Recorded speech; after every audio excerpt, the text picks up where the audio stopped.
regulators, there should be more input from those creating the debt to also create the platforms so that where we look at what our options are, what our viable options are with regard to that debt. And we're not necessarily speaking about financial options, because debt is not only financial.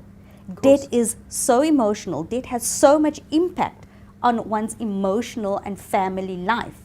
And very often those sort of issues also need to be looked at and taken into account before you can get to what your financial solution is. Do you find that? Absolutely, and I think one of the interesting things when talking to people is the way that financial institutions approach the topic of debt. So first of all, you have somebody who's coming to talk to you about a difficult life choice often. So I'm in a situation where I need to either get some money to help me facilitate my life or the life of my family, or alternatively, I have repayment problems, etc. And what people say is that they don't get the empathy. So it's difficult. If I put myself in a situation of somebody who lives in a rural area, doesn't earn a lot of money, who now needs to come into a formal institution where it's all quite intimidating, speak to somebody who is probably, in your mind, quite an intimidating person about a topic that you find intimidating, you find the conversation dries up, which is why I think that community-orientated financial management, such as Mashinisa's, becomes important, because you can feel you have the conversation.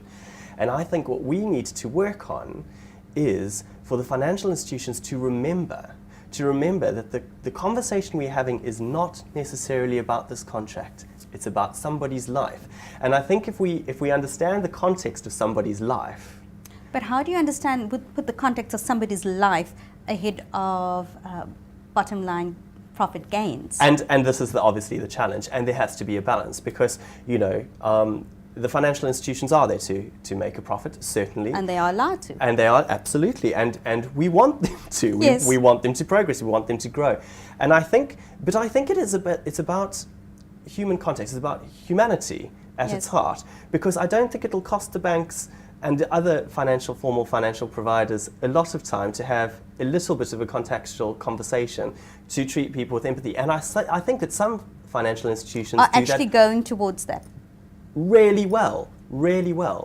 But in order to make it work for everybody, it needs to happen really well everywhere all the time. And that relies on your frontline staff, etc. But I do think that there's an acknowledgement from the financial service providers that that's what's important.